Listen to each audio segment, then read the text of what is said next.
Madame, mademoiselle, monsieur, bonjour. Merci encore une fois de suivre votre émission Objection. Alors, la COVID-19, le monde s'affole. Notre pays, à l'épreuve de cette deuxième vague, compte et pleure ses morts. Des mesures restrictives sont prises. Qu'en est-il sur le terrain? 8 décès, 250 nouveaux tests positifs à la journée de ce samedi. Alioune Tine, bonjour. C'est encore un plaisir de vous recevoir à l'émission Objection. Merci d'avoir bien voulu accepter notre invitation. Merci beaucoup, Bayoumar. Et je voudrais dire bonjour à tous les auditeurs de Sud et également présenter mes condoléances à toute la famille mouride après vraiment la disparition d'un grand homme quand même qui a rendu d'imminents services au mouridisme. Et c'est la ligne idéologique du mouridisme. Exactement. Oui.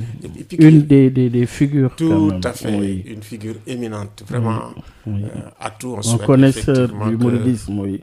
Que Dieu l'accueille au paradis. Parce que il a un sens extraordinaire de l'organisation surtout. Et c'est lui en réalité qui a promu l'intelligentsia. Dans la famille mouride, je pense que c'est ça dans le mouridisme. Depuis la création de l'association des étudiants. C'est un plaisir de discuter avec cet homme sur des sujets qui touchent le mouridisme. Tout à fait, tout à fait. Très discuté. Moi, je ne l'ai pas connu personnellement. J'ai un ami qui fait partie des initiateurs de la création des étudiants mourides qui s'appelait Cheikh Niang. Qui était le secrétaire particulier de Saint Cheikh Mbacké Gaïndé Fatma. C'est pour ça que j'ai bien connu la famille de Gaïndé Fatma. Donc c'est un tout petit peu lui qui est le père spirituel de cette tendance au niveau du mouridisme. Mais à tout ce qu'il a fait, tout le monde le voit tous les jours. C'est que ses convictions, son sens de l'organisation, son association. Vraiment, quand vous arrivez... Son amour pour le mouridisme n'avait pas de limite. Absolument. Son nationalisme, son patriotisme, il est là, vraiment, c'est quelque chose d'extraordinaire. Présenter aussi mes condoléances à mon ami Seigne Mansour Sy Djamil pour la disparition de son frère. Et prier aussi que vraiment Dieu les accueille au paradis. Prier également pour tous nos morts de Covid.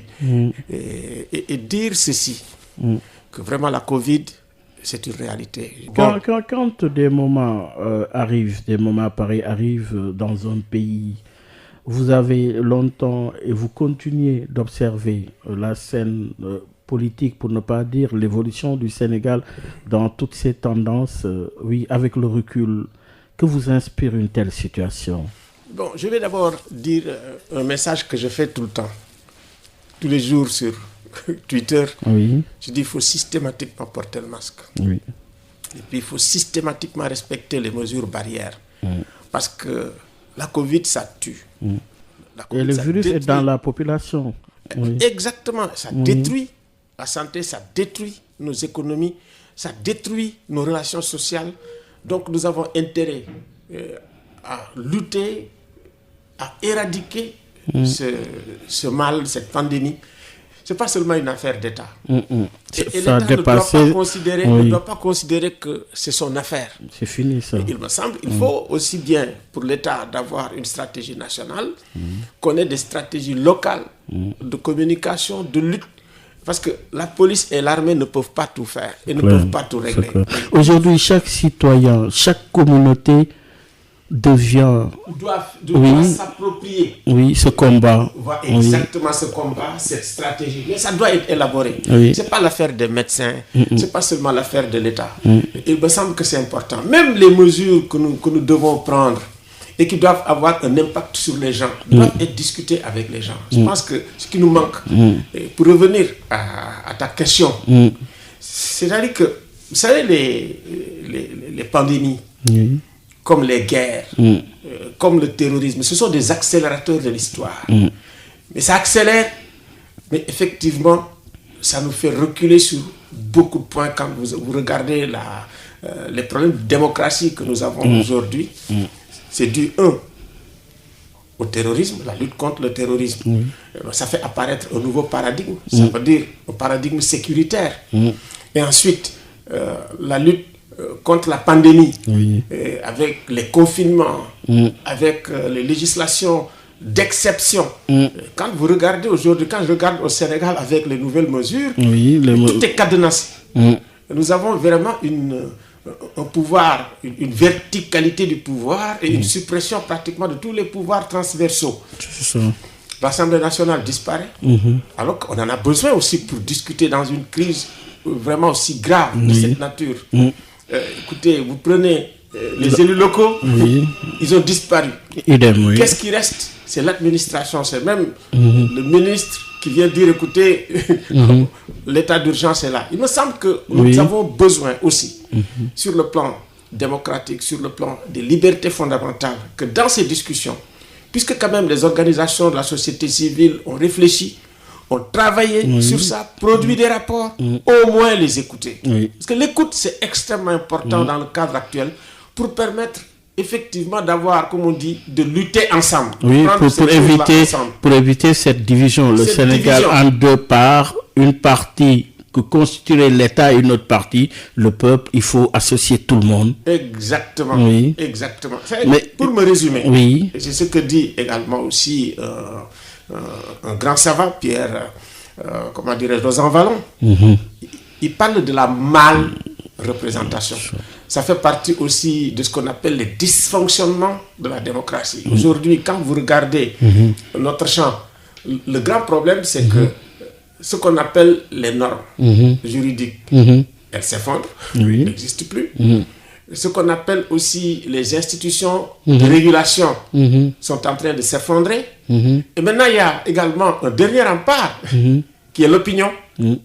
Et l'opinion, aujourd'hui, est en pleine polémique. Et il me semble qu'il faut qu'on fasse attention parce que si tout s'effondre, l'État s'effondre aussi. Parce que quand même, c'est un lien dialectique qui existe entre l'État et les individus, de façon globale. L'État, quand l'État est malade, les individus sont malades. Quand l'État attaque les individus, c'est comme si effectivement l'État s'attaquait. De la même manière, les individus ne doivent pas attaquer de façon incongrue ou mal l'État. Parce qu'à partir de ce moment-là, ils peuvent être eux-mêmes vraiment les acteurs vraiment de l'effondrement de l'État. Et ça, nous l'avons vu avec les États. C'est pour ça que, vraiment, comme on dit, l'interaction entre individus et État, entre population et les trucs, entre représentants et représentés. Cette interaction doit se faire sur la base, je dirais, dialogale, dans le cadre de ce qu'on appelle une démocratie délibérative. Aujourd'hui, notre démocratie, elle est tout sauf délibérative. Diagnostic d'une démocratie en marche, mais à l'ultime, tout ça dans un contexte de pandémie, de crise, le Sénégal bascule ainsi de l'état d'urgence à la gestion des catastrophes et crises sanitaires. Cette modification, M. Tine, applicable, consacre l'entrée en vigueur d'un troisième régime juridique qui gouverne désormais par les gouverneurs et préfets qui sont chargés de détecter et d'appliquer des mesures sécuritaires et sanitaires. Aujourd'hui, on en est là. Comment analysez-vous cette situation, nouvelle soit-elle? Dans notre situation normale déjà, l'état de droit est extrêmement faible. Là, il disparaît, il s'effondre totalement. Et il y a des propositions très concrètes qui avaient été faites par les organisations de la société civile pour ne pas avoir recours à des législations d'urgence. Là où on parle effectivement de l'état d'urgence sanitaire, mais pourquoi ne pas élaborer un code de la santé? Un code de la santé qui serait spécifique et qui permettrait de mettre toutes ces préoccupations concernant effectivement les pandémies, comme le sida, une charte. De la même manière, on peut le faire pour les catastrophes. Et que ça fasse l'objet d'une réflexion collective. On ne peut pas dire que des gens vont s'enfermer seulement pour régler les problèmes. Et c'est ça, effectivement. Parce que le danger, c'est aujourd'hui, le danger, c'est justement tuer les libertés. Mais exactement. Aujourd'hui, c'est l'effondrement de l'état de droit et l'effondrement de la démocratie. On le voit. Je vous ai dit, nous avons par exemple un problème avec les normes qui ne sont pas respectées. Quand on parle de bon gouvernement, c'est effectivement, comme on dit, l'autorité impartiale de la loi. Que la loi soit la même pour tous. Et ces formes de discrimination et d'injustice provoquent beaucoup plus de désordre qu'autre chose. Donc il faut qu'on fasse extrêmement attention dans la période actuelle. Dans la période actuelle. Le risque, c'est quoi? Le risque, c'est quoi? Le risque, c'est que ça explose. Moi, je regarde segment par segment. J'écoute le discours des lutteurs. Ils se plaignent. J'écoute le discours des menuisiers, des artisans. Je l'écoute, cette musique. Ils se plaignent. Je ne parle pas des gens qui sont dans les hôtels, je ne parle pas des autres. Mais maintenant, dans la période actuelle, avec le couvre-feu, il faut regarder, à partir de 16h, c'est le stress. Tout le monde court. Les rues sont remplies. Les gens sont en train de courir derrière les bus. Ils sont pleins à craquer. On ne respecte même pas les gestes barrières. C'est pour ça que j'ai dit une bonne communication et une bonne réappropriation de la stratégie. Par et pour les citoyens, oui. Tout le monde. Oui. Je pense que, par exemple, distribuer gratuitement des masques de façon massive et que les gens sachent qu'on est en train de distribuer des masques partout, c'est inciter les gens à respecter, comme on dit, les gestes barrières, et c'est les inciter également à prendre en charge eux-mêmes la lutte contre la pandémie. Ce n'est pas seulement une affaire de policiers, une affaire de répression. Voilà. Donc, il nous faut aujourd'hui décrisper de façon globale. Parce que cette situation, d'abord, ça crée des frustrations, ça crée des troubles sur le plan psychologique. Et nous, d'abord les problèmes psychologiques, on ne les examine pas. En France, les gens qui ont fait, par exemple, les évaluations montrent qu'il y a beaucoup de gens qui deviennent fous. Oui, le suicide est élevé. Beaucoup de suicides, beaucoup de burn-out. Ici, on les vit, on n'en parle pas, et du jour au lendemain, boum, voilà, ça va être un volcan qui va exploser. Et donc, il me semble que de plus en plus, nous avons besoin, avec beaucoup de sérénité, beaucoup de raison, beaucoup de tolérance, de nous parler entre nous. Et qu'effectivement, que l'État ait une grande capacité d'écoute des populations. Et que les populations aient une grande capacité de tolérance aussi. Parce que aussi, c'est une situation où l'État se trouve dans des situations extrêmement difficiles. Oui, parce que d'un côté, il y a des mesures qui sont prises, M. Alioune-Tine. Et qui sont nécessaires. Et oui, qui sont prises, qui sont nécessaires, mais le résultat tarde aujourd'hui. Avec les chiffres qui sont énoncés chaque jour, on ne voit pas encore le bout du tunnel. C'est la réalité. Je vais faire quand même un petit plaidoyer pour dire que c'est un peu la même chose dans les pays développés. C'est un virus que les gens ne connaissent pas, qui vient d'arriver. C'est un virus qui mute. Et effectivement, les mutants, si vous voulez, sont beaucoup plus dangereux. Il faudra encore aussi du temps pour peut-être observer une pause par rapport à cette période vraiment de flambée extraordinaire. Exactement. Il faudra 2-3 semaines, voilà. Parce que c'est un peu lié à la nature du virus. Et surtout communiquer. Et surtout communiquer. Tout le monde s'attendait à ce que le président de la République, que ce soit lui-même, qui vienne annoncer le 3e régime. Et c'était à lui de le faire. Ce n'était pas au ministre de l'Intérieur de le faire. C'était à lui. C'est lui l'autorité. Comment appréciez-vous cette sortie du ministre de l'Intérieur? Bon, moi, le ministre de l'Intérieur, comme on dit, c'est un novice en matière politique. Ça se voit à travers son discours, ça se voit à travers les mesures. Il essaye de faire beaucoup d'efforts. Bon, je l'ai senti dire, écoutez, nous, les mesures que nous faisons, c'est pour protéger les populations. Pas pour réprimer, pour protéger. Je pense qu'on prend bonne note.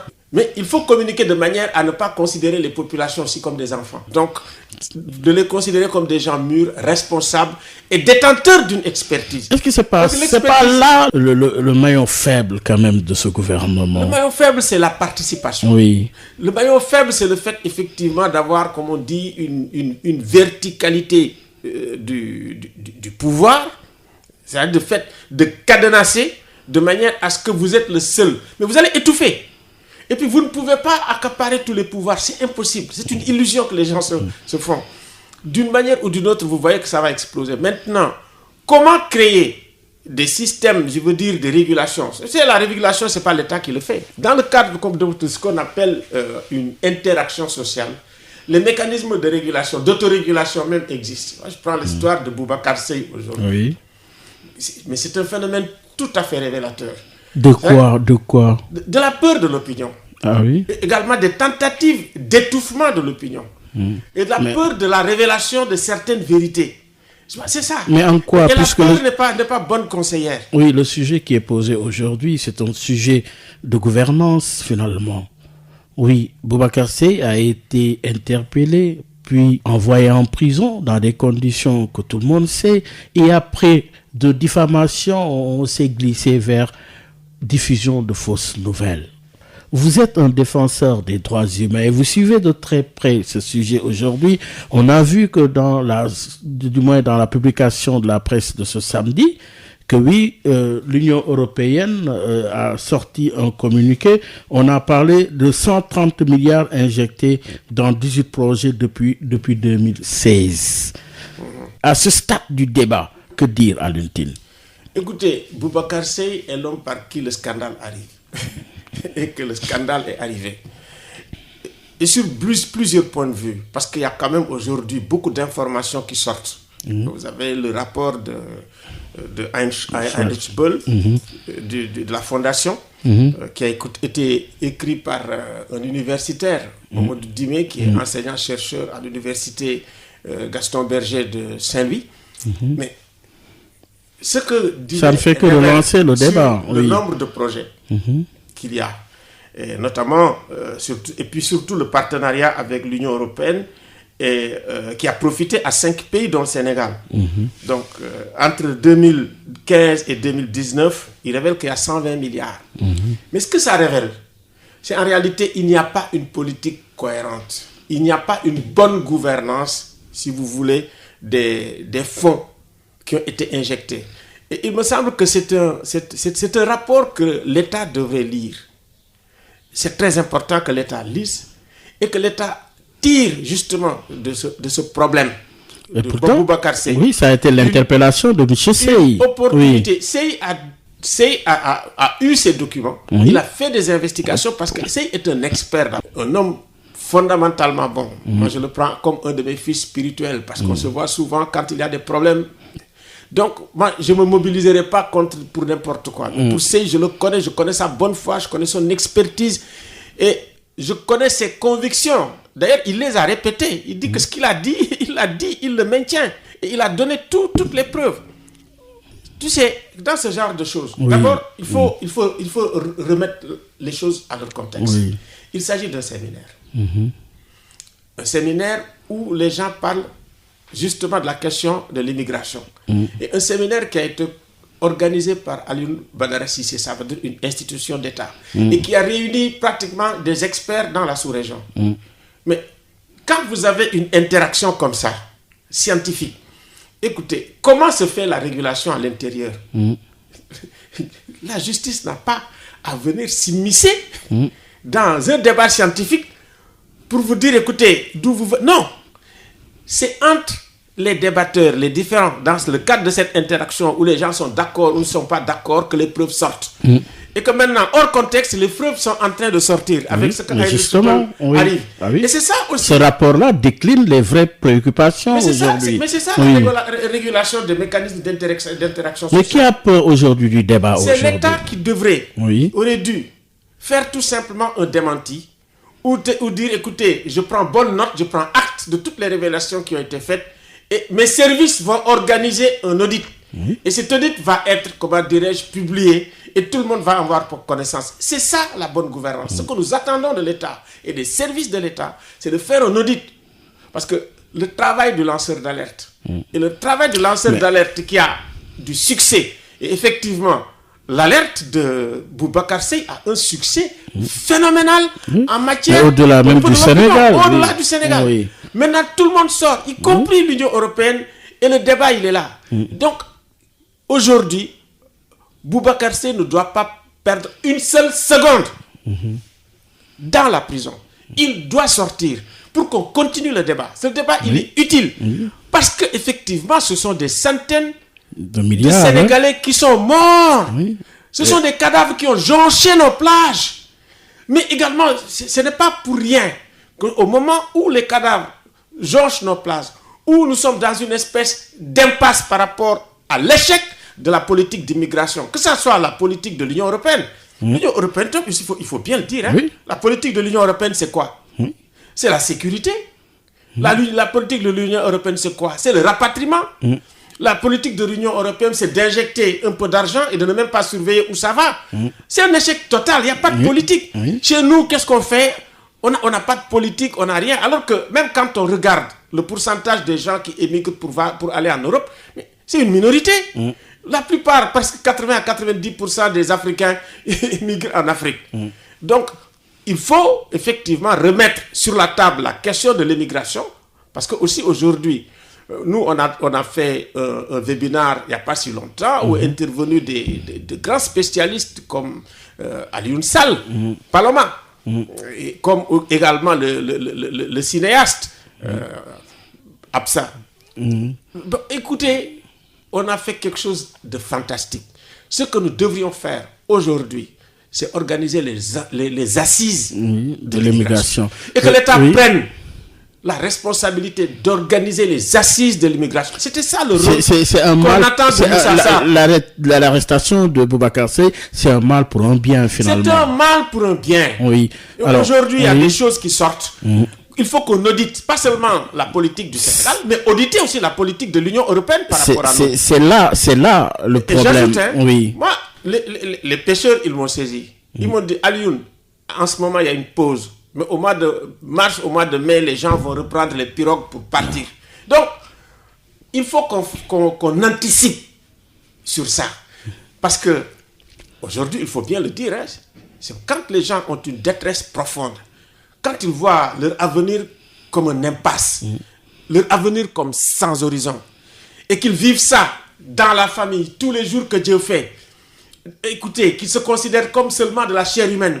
Parce que quand même, un homme qui n'a pas de projet, c'est plus un homme. Et à partir de ce moment-là, tous les risques. Et quand il revient, dit, on va repartir. Moi, j'ai parlé avec certains responsables de l'Union européenne pour dire que c'est un échec. Cette politique de l'immigration est un échec. C'est le constat. Et aujourd'hui, c'est le constat qu'on doit faire. Et remercier Boubacar Seye d'avoir effectivement fait en sorte que le scandale arrive, faire en sorte que l'information sorte et que maintenant, vraiment, moi je dis à l'État, au président de la République, vraiment, je dis, il nous faut décrisper cette situation. Cette situation, elle est banale. Mais on envoie les gens au Sénégal facilement en prison comme ça. Surtout dans le contexte de Covid, on ne peut pas envoyer les gens en prison. Je pense qu'aujourd'hui... Mais sur le principe, vous êtes un défenseur des droits humains à l'UNTIL.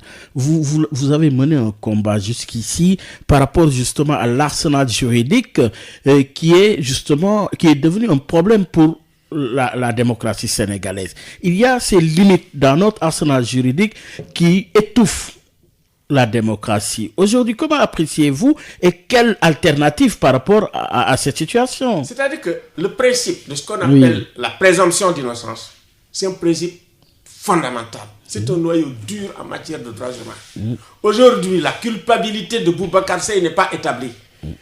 Moi, j'entends les hommes d'État aujourd'hui qui viennent sur les plateaux pour dire qu'il affiche ceci, qu'il accuse. Mais c'est extrêmement grave.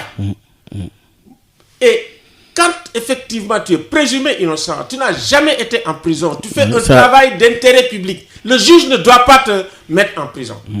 Au contraire, avant que la vérité n'éclate, parce que quand même la manière dont on a accueilli à l'AIBD Boubacar Seye, c'est scandaleux. C'est comme un trafiquant de drogue. Et quelqu'un qui a écourté ses vacances pour venir répondre à la justice. Mais franchement, il n'y avait pas le feu. Qu'est-ce qu'il y a? Moi, je pense qu'il faut décrisper.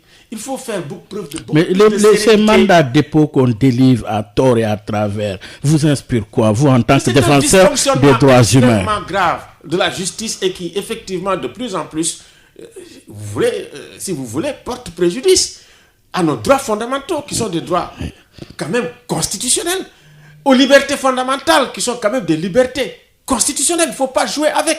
Et ensuite, le juge. Mais c'est le premier défenseur des droits de l'homme. C'est le premier défenseur des droits de l'homme. C'est pour ça que la présomption d'innocence, ça permet d'éviter des erreurs.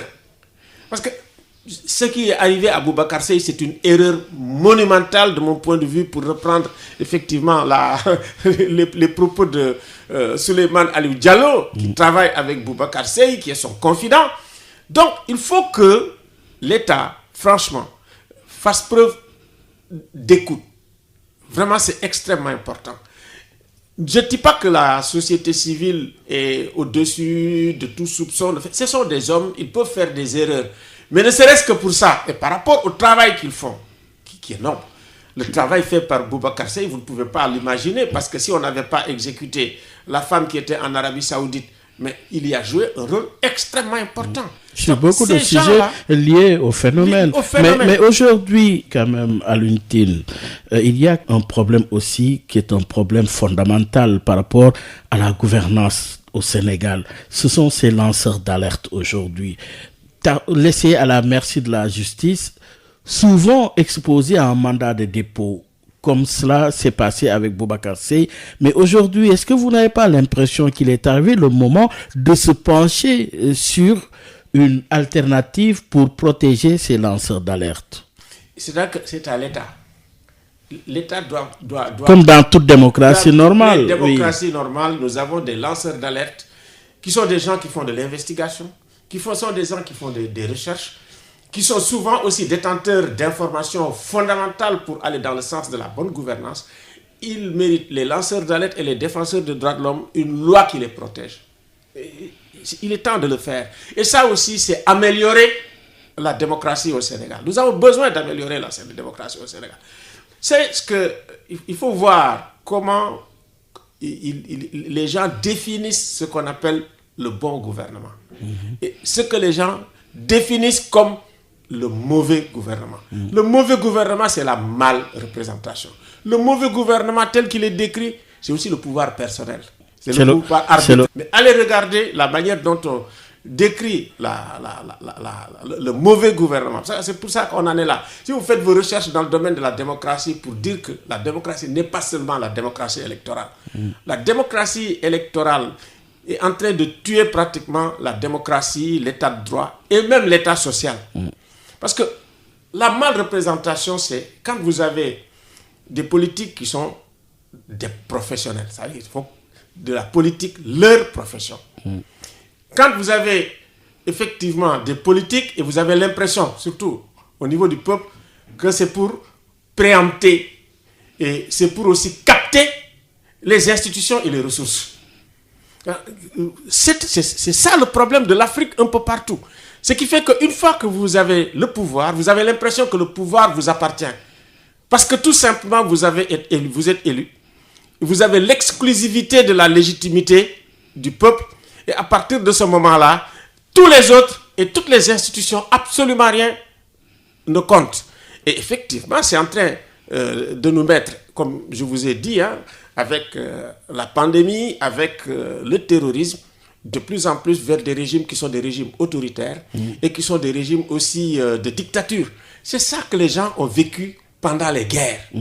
Pendant les guerres, et dans le cadre, comme on dit aussi, des pandémies, du terrorisme, il y a une accélération de l'histoire. Mais des fois, ça va en sens inverse quand on examine les valeurs de démocratie et autres. Donc, il faut vraiment réfléchir sur ça. Et de plus en plus, c'est pour ça que nous disons attention, au niveau de Afrikajom Center. Et nous sommes en train de travailler sur un paradigme. On nous dit que ce paradigme, il est essentiel avant tout. C'est quoi? C'est la révolution éducative et culturelle. Si vous avez des représentants du peuple qui n'ont pas de culture, qui ne sont pas bien éduqués, qui ne sont pas, si vous voulez, aussi des réserves de valeur, mais nous avons des problèmes. C'est-à-dire que le préalable des préalables, avant de dire nous allons exploiter nos ressources minérales, nos ressources gazières et tout, c'est d'abord avoir une bonne culture, c'est d'avoir une bonne éducation, c'est être porteur de valeurs. Et ces valeurs, nous les avons traditionnellement. C'est pour ça que nous, on s'appelle Afrikajom. Et dans le Djom, il y a le concept de Djom. Ça veut dire le concept de limite. Notre problème, c'est les limites. Notre problème, c'est les seuils critiques. Jusqu'où ne pas aller trop loin une fois qu'on détient le pouvoir. Ça, c'est extrêmement important. Mais justement, dans le contexte actuel, pour rappeler à nos auditeurs que vous suivez votre émission Objection avec comme invité le fondateur d'Afrikajom Center, Alioune Tine. Alioune Tine, aujourd'hui, il se pose un enjeu de pouvoir. Aujourd'hui, au Sénégal, vous avez la question du troisième mandat qui est là, latent aussi. En face, il y a les préoccupations des Sénégalais. Mineurs, majeurs, vous avez le problème de la pandémie, vous avez le problème du chômage avec comme son corollaire l'immigration clandestine. Aujourd'hui, le contexte, il est là chargé, mais avec un enjeu de pouvoir. Quelle analyse faites-vous également de ce contexte dans lequel nous sommes? Très bien. C'est vrai que nous, on a déjà travaillé à Afrikajom, d'abord dans les diagnostics. Quand on a travaillé sur les pathologies de la démocratie en Afrique de l'Ouest. Il est complexe, le diagnostic. Il est très complexe. Oui. Nous avons une crise de l'état de droit aujourd'hui. Parce que tout simplement, Mamadou Diouf l'a dit lors de notre colloque, je le salue au passage, et il a démontré que l'état de droit n'a jamais existé en Afrique coloniale, dans l'Afrique coloniale. Et nous, ce que nous sommes en train de faire dans le post-colonialisme, c'est de reproduire pratiquement les schèmes, et des fois même en pire. L'État, oui. L'État post-colonial, c'est ça. C'est une espèce de continuité de l'État post-colonial, mais des fois même en pire. Parce que quand même, il y avait des limites au niveau de l'État colonial, que nous n'avons pas. Il y avait des comme on dit, sur le plan du droit, même si c'était un État arbitraire, par essence, le colonialisme était ça. Mais aujourd'hui, quand on regarde, on est presque dans les mêmes trucs. Donc, nous avons fait le diagnostic. Parce que quand vous regardez aujourd'hui le suffrage universel, c'est une crise extrêmement profonde. Pratiquement, en Afrique de l'Ouest, on est en train de faire le point. Pratiquement toutes les élections sont catastrophiques. C'est le chaos. C'est la médiocrité qu'on accepte quand effectivement quelqu'un dit « Écoutez, je ne veux pas faire un troisième mandat ». Et ces gens-là font des élections plus ou moins acceptables. C'est le cas du Niger, par exemple. On prend également le Burkina Faso. Sur le plan du processus, c'est-à-dire que du consensus pour aller aux élections, ils ont accepté bien effectivement que ces élections posent beaucoup de problèmes. C'est le cas du Ghana, qui est quand même un des meilleurs élèves dans ce pays. Mais quand on regarde le Ghana sur le plan démocratique, sur le plan des institutions, écoutez, les gens vont vers la cohabitation. C'est inédit.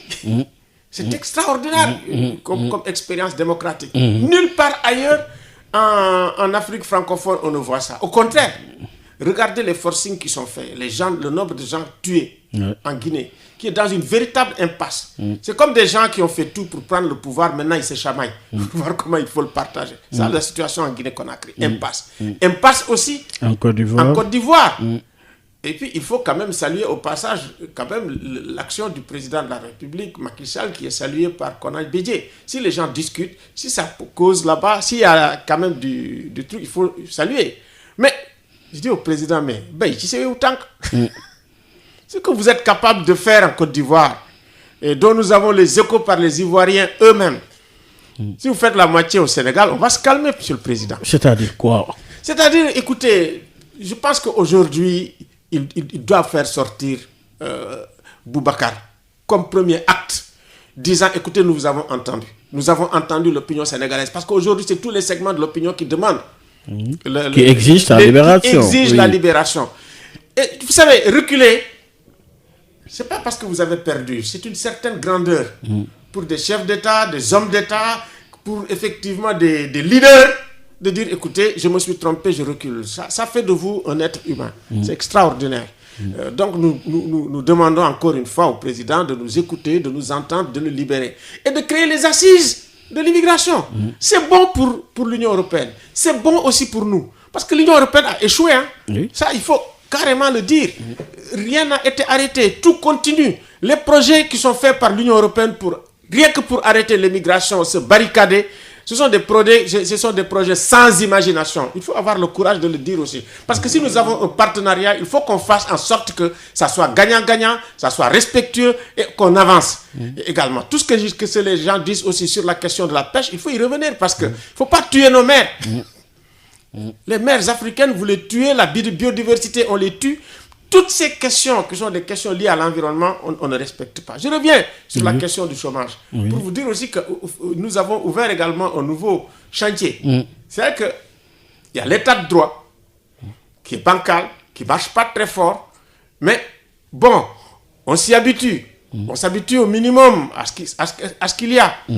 Maintenant, il y a l'État social. Et l'État social, ça veut dire que la justice sociale travaille contre les inégalités sociales. C'est fondamental. Aujourd'hui, vraiment, tous les problèmes que vous voyez avec les problèmes du djihad dans le Sahel, c'est les gens les plus pauvres, les gens les plus oubliés, les gens les plus discriminés qui le font. Vous regardez les révolutions, que ce soit chez les Arabes, que ce soit chez nous. Et quand on regarde ces gens-là, c'est les jeunes.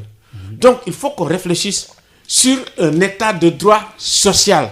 Et l'état de droit social, je l'emprunte effectivement à Cynthia Fleury, qui étudie beaucoup ces questions sur le plan sociologique, sur le plan, je dirais, psychologique, et sur le plan philosophique, et sur le plan également de la politique. Donc, c'est très important. Nous, on va faire un séminaire sur ces questions-là, travailler sur ces questions-là, et faire des recommandations concrètes. On va y inviter les organisations de la société civile, on va y inviter aussi l'État.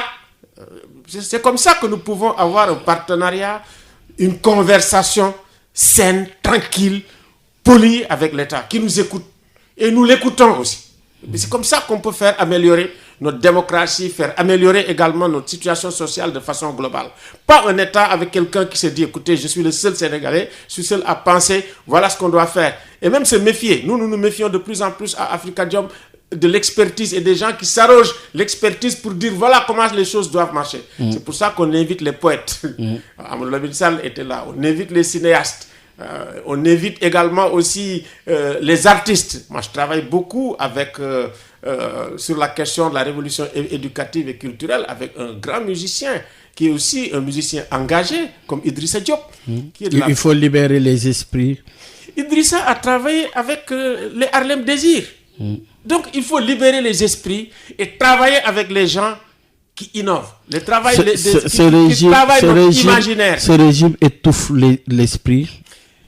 Mais écoute, on ne peut pas étouffer l'esprit. Est-ce que c'est le cas? On peut tout essayer, sauf étouffer les esprits des gens. Donc, il faut faire avec. Il faut faire avec. C'est-à-dire faire avec l'esprit, faire avec ce que les gens pensent, faire avec leurs préoccupations, les écouter. Il me semble que c'est aller vers le bon gouvernement. Et il faut aussi que les représentants... Il y a trop de distance entre l'État, ses représentants et les populations. Trop de distance.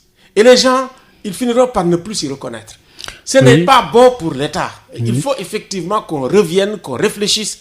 C'est pour ça que nous aussi, puisque tu me demandes des réponses, aujourd'hui, nous sommes en train de travailler sur la question de repenser les transitions démocratiques en Afrique. On a déjà un comité scientifique formé avec des gens de toute la sous-région pour travailler sur la crise de la démocratie, la crise de l'État et surtout la crise du suffrage universel. C'est déjà prêt. On va commencer, on va faire une étude et on va faire également un colloque là-dessus dans la sous-région, faire un plaidoyer dans la sous-région pour essayer de voir comment nous pouvons anticiper sur demain, après le coronavirus. Je pense que même les Occidentaux ne sont pas encore en train de le faire, mais Biden déjà, ils ont commencé à prendre acte, ils ont commencé à prendre des décisions, des initiatives. Nous, les Africains, nous ne devons pas attendre que des autres initient ou nous disent « faites ceci ». Le fasse à notre place. De le face à notre... Et oui, du moins humain au moins commun, Rousseau, lecteur de Pascal. Il faut tout simplement vivre avec. Alors, Alioune, vous l'avez dit également, cette crise de la démocratie, cette crise de la transition, mais également du suffrage universel. Aujourd'hui se pose encore une fois un enjeu de pouvoir. Quand je parle d'enjeu de pouvoir, je fais allusion à ce troisième mandat qui se susurre et se pose comme débat. Aujourd'hui, comment trancher cette problématique de l'heure? Par le débat. Par le débat et par la raison.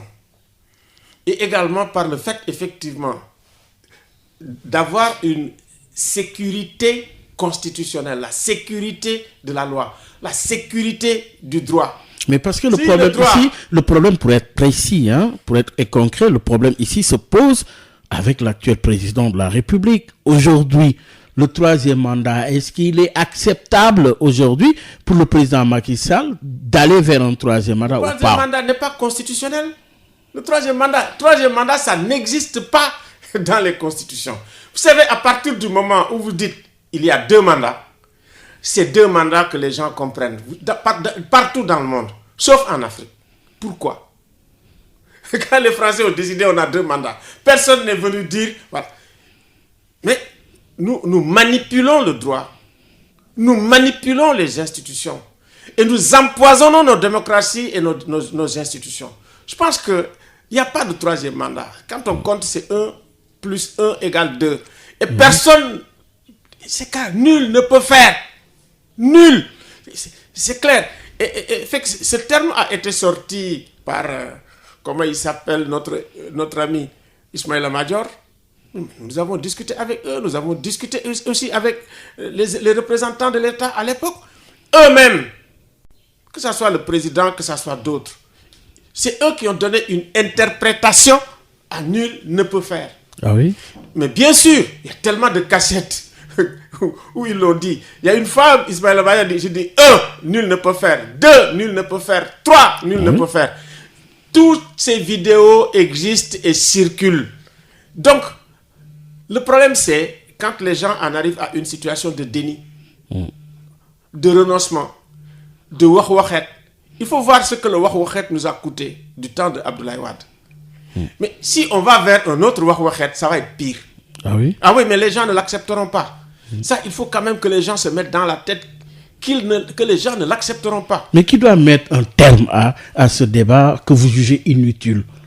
Écoutez, moi je ne vais pas dire au président ce qu'il doit faire, ce qu'il ne doit pas faire. Le président a déjà dit que c'est 2 mandats. Si on s'en tient à ce qu'il a dit, les VAR sont là. Il ne l'a pas dit une fois, il l'a dit à plusieurs reprises. Donc moi je m'en tiens à ce qu'il a dit. Et ce qui est dans la Constitution, c'est ça l'interprétation valide de la Constitution. Vous savez, quand Wade l'avait dit et il a renoncé, mais le président et moi, nous avons combattu Wade contre le 3e mandat. On était côte à côte, partout. C'est une histoire récente. Moi, je lui fais quand même toujours, je me dis, en bonne foi, il a une bonne foi et que ses convictions qui l'ont habité, et pour lesquelles nous avons combattu et qui a fait effectivement qu'il y ait beaucoup de morts. Je pense que ses convictions sont encore chevillées au corps parce que lui, il est beaucoup plus jeune. Et il doit contribuer, c'est ça qu'on attend de lui. Dans l'histoire politique du Sénégal, chaque président a apporté quelque chose dans la démocratie sénégalaise. Qu'est-ce qu'il doit apporter, le président Macky Sall? Ce qu'il doit apporter, c'est justement la stabilité constitutionnelle concernant les mandats. En quoi faisant? En partant au terme de son 2e mandat. C'est ça. Et de le dire très clairement. Et de s'y préparer psychologiquement. De s'y préparer politiquement. D'y préparer le Sénégal psychologiquement et politiquement. Et à partir de ce moment-là, pour l'Afrique de l'Ouest, le Sénégal aura creusé le sillon de la stabilité constitutionnelle. C'est extrêmement important. C'est toute l'Afrique qui attend ça.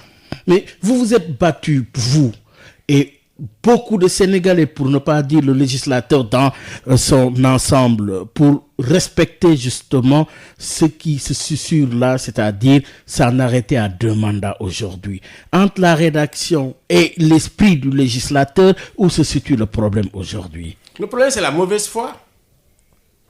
C'est la mauvaise foi. Le problème, c'est les manipulations. C'est l'instrumentalisation du droit. C'est l'instrumentalisation des institutions. Ça coûte le désordre. Ça coûte les conflits à n'en plus finir. Ça coûte des tensions. Ça coûte des morts d'hommes. Ça coûte vraiment aussi pour les libertés individuelles, les libertés collectives. Vraiment la mort des libertés individuelles et collectives. Il faut que l'Afrique arrête ça. On ne peut pas chaque fois être dans l'éternel recommencement. Ce n'est pas possible. Il faut arrêter. Et nous avons été parmi les grands commençants dans le domaine de la démocratie et des droits de l'homme. De Senghor à Diouf. Même Abdoulaye Wade a été aussi un grand démocrate. Il fait partie quand même des gens qui ont permis l'alternance, Abdoulaye Wade. Mais il faut que Macky, dans le domaine de la démocratie et des droits humains, apporte quelque chose. Et cette chose qu'il peut apporter, c'est de dire, écoutez, les mandats, c'est 2. Je m'en tiens à 2 mandats. Voilà. Mais tout le peuple sénégalais attend ça. Hein. Que ce soit les marabouts, que ce soit tous les leaders coutumiers. Et maintenant qu'il ferme les oreilles par rapport à ces gens qui lui disent, écoutez, il faut transgresser. Ça, c'est une véritable transgression que de dire, écoutez, nous allons faire un 3e mandat. Et les gens, ce sont les transgresseurs qui doivent se taire. Alors, vous êtes un long combattant pour la démocratie, pour les causes justes. Vous avez expliqué tout votre parcours depuis Diouf, Wade, aujourd'hui le président Macky Sall. Alioune Tine, aujourd'hui, le Sénégal est-il à la croisée des chemins? Qu'est-ce qui se joue présentement? Pour quelle perspective? Écoutez, ce qui se joue pour stabiliser, c'est d'avoir une démocratie délibérative. Oui. C'est d'avoir un État et des leaders qui écoutent les populations, tous les segments. Oui, quand vous jetez un coup d'œil sur le diagnostic, aujourd'hui, Alioune Tine, que représente finalement, là où nous sommes, l'Assemblée nationale, les institutions, la justice, l'Assemblée nationale face à l'exécutif? Moi, je vous dis, écoutez, quelle est la situation? Je dis, quand je regarde ce qui se passe, et je le dis, je le répète, c'est d'abord une espèce d'effondrement des institutions démocratiques. Et, si vous voulez, ce que j'appelle la mal-représentation. Oui. Aujourd'hui, l'Assemblée nationale, c'est pire peut-être que l'Assemblée nationale du 23 juin. C'est vrai qu'il y a aujourd'hui un symbole. C'est le fait d'avoir envahi l'Assemblée. C'est comme si c'était la prise de la Bastille. Depuis ce jour-là, en réalité, on n'a pas fait ce qu'il fallait faire pour améliorer la situation et avoir des députés qui interviennent. Vous savez, qu'est-ce qui a sauvé les États-Unis? Si, par exemple, Trump était en Afrique, aujourd'hui, Trump serait au pouvoir. C'est clair. Et Biden serait en résidence surveillée, en prison ou en exil. C'est clair. Ce qui a sauvé justement les États-Unis, c'est parce qu'il y a des républicains qui sont proches de Trump. Il y a son vice-président qui lui dit ce que tu es en train de faire, c'est un coup d'État. C'est ça. Ce qui avait sauvé aussi le Nigeria. Que des hommes devant l'injustice soient capables de dire non. Non, exactement. Simplement non. Non. Oui, c'est ça, non. les institutions fortes. Oui, mais avec des hommes aussi à la hauteur des enjeux. Mais bien sûr, des républicains qui sont avec Bush, et même au plus haut niveau de ce parti, on dit à Bush, à Trump plutôt, qui sont avec Trump, on dit à Trump, vous avez tort, arrêtez. Oui. Et Biden, c'est lui qui a gagné. Clairement. Mais en Afrique, c'est pas comme ça que ça se passe. Je sais effectivement, il y a un long parcours, mais également, avec le développement du savoir, il y a aussi, comme on dit, des raccourcis qu'on peut prendre. On peut prendre l'ascenseur ou marcher. Mais dans notre cas, il suffit d'avoir de la bonne foi. Il suffit d'écouter et de dire, voilà, on va tracer, c'est comme ça. Et nous, ce que nous attendons, comme on dit, de nos leaders politiques que nous aimons beaucoup, et effectivement, c'est d'être patriote et de placer la nation au-dessus de tout, de placer l'intérêt national et la sécurité nationale. Parce que la question aussi, aujourd'hui, du troisième mandat, c'est une question de sécurité nationale. La question du suffrage universel, de sa crise profonde, c'est la question aussi de la survie de l'État. Oui. Ça, c'est des questions extrêmement importantes. Donc, avec l'État et les populations, on doit avoir effectivement un débat serein. Un débat profond pour qu'ensemble nous puissions préserver notre survie. Ça, c'est comme État. Parce que les États deviennent de plus en plus vulnérables. Très fragiles. Très fragiles. Avec les conflits asymétriques qu'il y a autour, avec la pandémie qui va créer des récessions, des pauvres, des gens qui vont mourir de faim, les hôpitaux qui sont fatigués, l'éducation qui est en crise. Mais quand vous avez l'ensemble de ces situations, ce que vous devez faire, c'est rassembler. Créer l'unité, créer le débat et sortir effectivement, trouver les moyens de sortir collectivement de ces crises. Alors, aux grands mots, les grands hommes, à Alioune Tine aujourd'hui, il y a la perspective qui se dessine avec l'organisation d'élections locales qui se prépare. On a parlé de l'audit du fichier, mais il y a également ce que nous constatons avec cette nouvelle loi, l'administration centrale aujourd'hui est au cœur du système aujourd'hui. Alors, quelle interrogation sur notre administration face à des enjeux comme les élections locales en perspective? Aujourd'hui, comment l'administration doit se comporter par rapport à ces enjeux?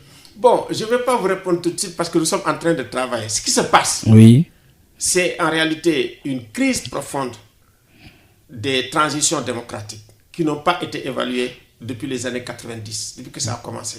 Au Sénégal ou ailleurs, oui. Pratiquement. Une crise profonde qui a entraîné pratiquement l'effondrement des institutions de régulation, c'est-à-dire des autorités qui sont des autorités indépendantes. Il faut les reprendre. Quand vous parlez de l'administration, c'est parce que les autorités indépendantes, les autorités de régulation n'existent plus. Les organes de régulation ne jouent plus leur rôle. Ne jouent plus leur rôle. Ça ne joue plus leur rôle. Se sont effondrés, c'est le terme. Donc, repenser la démocratie, c'est repenser à toutes ces questions, à tous ces mécanismes qui permettent qu'on puisse avoir des autorités non partisanes, des autorités impartiales, qu'on ait effectivement des institutions indépendantes, impartiales, qui, quand ils disent qu'effectivement tel a gagné, que tout le monde puisse croire de bonne foi que ces gens ont gagné les élections. Mais nous sommes dans un système, c'est comme dans un jeu. C'est la théorie du jeu. Jouer au foot, que ce soit au poker, que ce soit ailleurs. Dès qu'il y a fraude, qu'est-ce qui se passe? Il y a le désordre. Les gens, ils sortent les pistolets. Voilà. Le désordre, qu'est-ce qu'il amène? C'est pile, je gagne, face, tu perds. C'est ce qu'on appelle le paradoxe de la double contrainte, le double bind. Mais il faut qu'on sorte du double bind. Quand vous dites, écoutez, moi je suis le président de la République, j'organise des élections, je mets mon administration, je mets ma justice, je mets tout. Tu es juge et arbitre. Il n'y a pas d'arbitre. Et ce qu'il faut faire, quand on parle des organismes, des autorités administratives indépendantes, c'est les arbitres. Ce qui nous manque, c'est des arbitres. Un système d'arbitrage. On avait suscité le Conseil constitutionnel. Mais les conseils constitutionnels un peu partout. C'était ça les arbitres. La Cour suprême. C'est ça les arbitres. La justice. Est-ce que la justice aujourd'hui est un arbitre crédible auquel on croit? Je pense que toutes ces questions, nous devons les voir avec les juges, avec l'État, avec l'ensemble. Et c'est ça. C'est quand nous examinons ensemble les dysfonctionnements de notre démocratie et de nos institutions démocratiques, et collectivement on trouve des réponses. C'est à partir de ce moment où on va stabiliser, et c'est à partir du moment où on va créer la sûreté, on va créer la confiance. La question de la confiance, c'est extrêmement important. C'est un mot clé. Comment rétablir la confiance? Comment rétablir la confiance avec, comme on dit, les représentés? Comment réduire le fossé entre représentants et représentés, entre l'administration et là, la société civile a un rôle clé. Non, la société civile a un rôle clé. Oui. Parce qu'il nous faut aussi, vous savez, si vous avez des représentants, comment on dit, des mauvais représentants, et vous avez des mauvais représentés, mais la société ne marche pas. On doit avoir des citoyens capacitaires, responsables. La formation, effectivement, des citoyens capacitaires et responsables, c'est le rôle de la société civile, c'est le rôle des partis politiques, c'est le rôle des syndicats, c'est le rôle des journalistes. C'est extrêmement important. Et c'est comme ça qu'on va construire une bonne opinion, solide, cimentée, qui fasse que même quand les autres institutions s'effondrent, que nous puissions avoir un rempart. Et aujourd'hui, effectivement, dans le cadre de la crise actuelle, effectivement, que révèle Boubacar, c'est ce rempart, ça veut dire l'opinion publique, qui est aussi sous la menace. C'est pour ça que nous devons tous nous mobiliser sur cette question. Oui, il était question de revenir sur les enjeux, les problématiques de l'heure face à l'effondrement des institutions. La refondation de l'État s'impose. Et encore une fois, merci à l'UNTIN. Merci. Mesdames, Messieurs, c'en est tout. Merci de nous avoir suivis. Rendez-vous dimanche prochain avec un autre invité. Excellente suite de programme sur la 98.5.